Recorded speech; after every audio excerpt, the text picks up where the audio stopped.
This is my audience.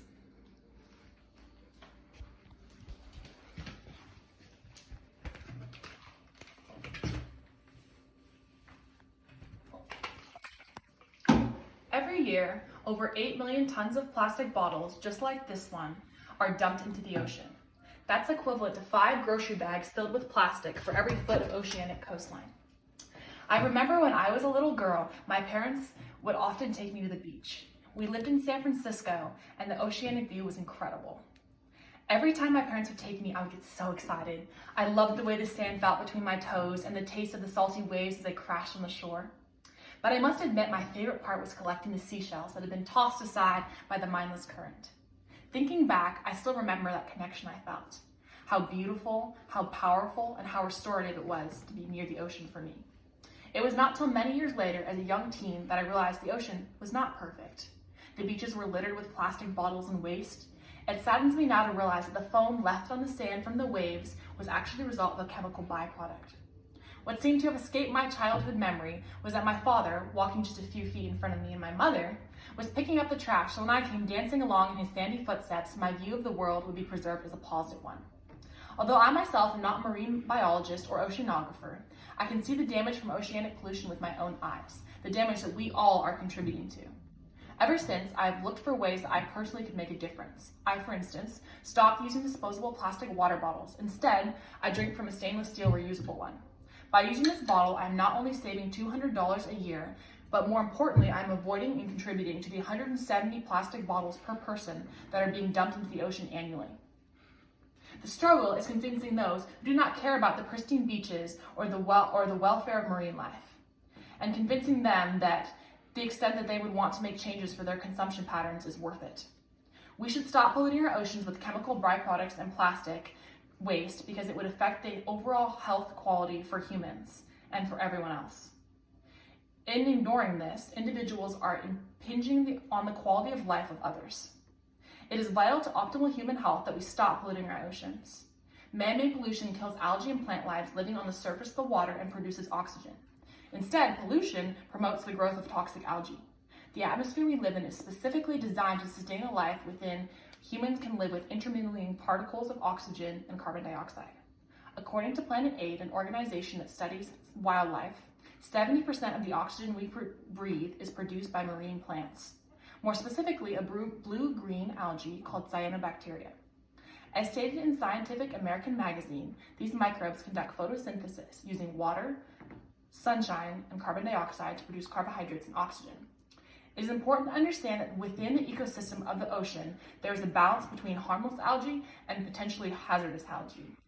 However, according to National Geographic, the increased concentration of chemicals such as nitrogen and phosphorus in the coastal ocean promotes the growth of algal blooms, which could be toxic to wildlife and very harmful to humans. Additionally, once the imbalance in the ecosystem reaches a certain percent, the pollution, as defined by the United States Environmental Protection Agency, can create dead zones, which are areas in the water with little to no oxygen, where aquatic life cannot survive.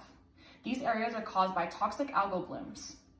By dumping chemicals into the ocean and disposing of plastics within the sea, we are killing healthy blue-green algae that produces oxygen. If this continues to occur, we risk negatively affecting our air quality. The pollution created promotes toxic algae, including dinoflagellates and diatoms, which severely lower the oxygen production rate. Polluting our oceans contributes to air pollution, which diminishes the quality of life for all. The ocean not only aids in producing oxygen, but helps additionally to improve air quality in many ways. According to the World Economic Forum, the world's oceans absorb carbon dioxide that would otherwise stay in the atmosphere. Between 1994 and 2007, oceans absorbed 34 gigatons of carbon dioxide. At risk as a result of air pollution are those 25 million Americans with respiratory diseases such as asthma. It is essential to understand that the ocean is a big factor in absorbing CO2 emissions, which allow our atmosphere to be more breathable. If we continue to pollute the water, however, this process will begin to weaken and continue to contribute to an increase in global warming. Fish, birds, and marine life, some of which serve as our food sources, are being poisoned by the chemical byproducts and plastic waste that are being dumped into the ocean. In a study done by Save the Bay, Bay Area wastewater treatment plants released an estimated 7 million particles of plastic per day to the San Francisco Bay. As their screens, I've been told, are not small enough to catch them. Microplastics absorb pollution and threaten wildlife that ingest them.